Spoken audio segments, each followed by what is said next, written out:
بسم اللہ الرحمن الرحیم۔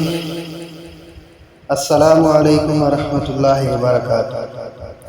شروع اللہ کے نام سے جو تمام جہانوں کا پالنے والا ہے۔ آج ہم بات کریں گے سلطنت عثمانیہ کے بارے میں تھوڑی بہت۔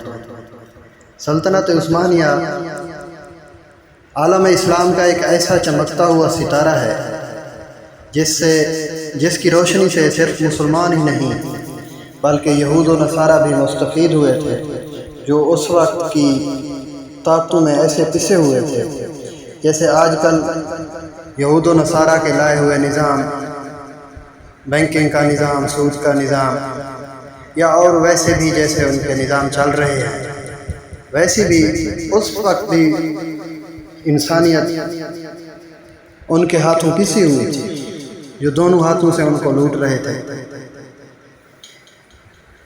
تو حضرت عثمان اور ان کے والد ارطغرل الغازی،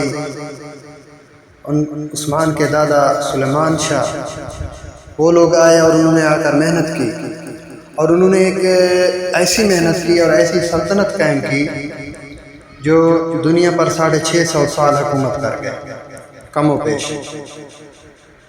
میرے دوستو، اس وقت کی جو سلطنت عثمانیہ تھی، اس میں چاہے مسلمان آتے تھے یا یہود و نصارہ، وہ سب کے لیے خیر خواہ ثابت ہوئی تھی۔ لیکن یہود و نصارہ کی جو کوششیں تھیں، ان کی جو عالم اسلام کو نقصان پہنچانے کی محنتیں تھیں، وہ جاری و ساری رہی۔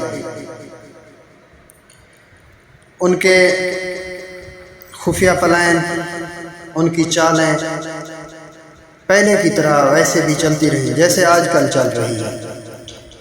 وہ آج کل بھی عالم اسلام سے انشاءاللہ شکست کھا رہے ہیں، اور ہمیشہ رہتی دنیا تک وہ شکست کھاتے رہیں گے، کیونکہ اسلام کی مدد اور مسلمانوں کی مدد کا وعدہ اللہ برحق نے کیا ہے اپنے نبی سے کہ میں تمہاری امت کو اکیلا نہیں چھوڑوں گا۔ تو میرے قابل احترام دوستوں، بزرگوں، اس وقت ہوا یہ تھا کہ سلطنت عثمانیہ نے کچھ نوجوان پڑھنے کے لیے یورپ بھیجے تھے۔ جب وہ وہاں پڑھنے کے لیے گئے تو ان کی ذہن سازی کی گئی، ان کے اوپر ایسی محنت کی گئی اور ان کو ایسا بنا کے واپس بھیجا گیا کہ جب وہ واپس آئے تو ملک اور قوم کے غدار بن کر واپس آئے۔ 1897 میں آخری عثمان سلطان عبدالحمید نے یونان کو جنگ میں شکست دی۔ 12 سال بعد ینگ ترک نے بغاوت کرتے ہوئے اقتدار پر قبضہ کیا، خلیفہ کو معزول کر کے ہاؤس اریسٹ کر دیا۔ یہ وہ لبرل سیکولر ینگ ترک تھے جن کو سلطنت عثمانیہ نے پڑھنے کے لیے یورپ بھیجا تھا۔ یورپ سے واپسی پر یہ اپنے دین، ریاست، وطن کے غدار بن کر واپس آئے۔ عثمانی خلافت کے خلاف ینگ ترک نے یہودیوں کی فری میسن برطانیہ، فرانس، روس سب سے اتحاد کیا۔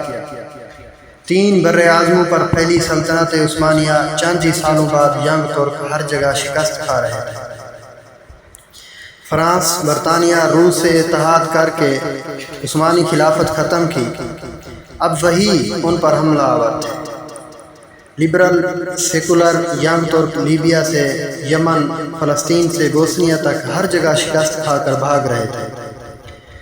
خلافت عثمانیہ کے وطن سے درجنوں ممالک وجود میں آئے۔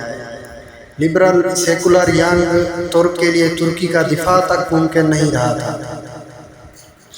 لبرل سیکولر لادین مصطفیٰ کمال کو اس شرط پر ترکی کا اقتدار دیا گیا کہ ترکی میں لبرل سیکولر کا ہدف اسلام ہی رہے گا۔ مصطفیٰ کمال نے آتے ہی اذان، نقاب، داڑھی اور حجاب سب پر پابندی لگا دی۔ جبر ظلم کا نظام نافذ کیا گیا، عربی زبان پر پابندی لگا دی گئی، فوج کو لبرل سیکولر ازم کا محافظ قرار دیا گیا، عثمانی خاندان کو ترکی سے جلا وطن کر دیا گیا۔ مصطفیٰ کمال کی موت کے بعد وزیر اعظم عدنان مینڈرس نے عربی میں اذان کی اجازت دی۔ فوج نے اس جرم پر وزیر اعظم کو پھانسی کی سزا دے دی۔ ترکی ہر طرح کی برائیوں کا مرکز بن گیا۔ لبرل سیکولر اشرافیہ کرپشن میں ملوث تھی۔ عام عوام پر جبر کا نظام نافذ تھا۔ 1998 میں اربکان کی حکومت بنی۔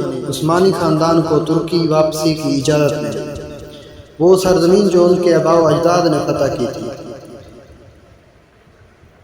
75 سال تک عثمانی خاندان جلا وطن رہا۔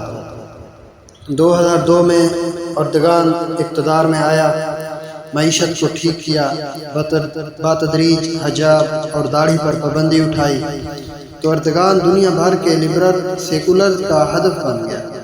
ہر 5 سال بعد واضح اکثریت سے جیتنے والے کو خلیفہ عثمانی کہہ کر طنز اور جبتے کی جانی شروع ہو گئی۔ چند ہی سالوں میں ترکی کی معیشت 120 سے G20 میں شامل ہو گئی۔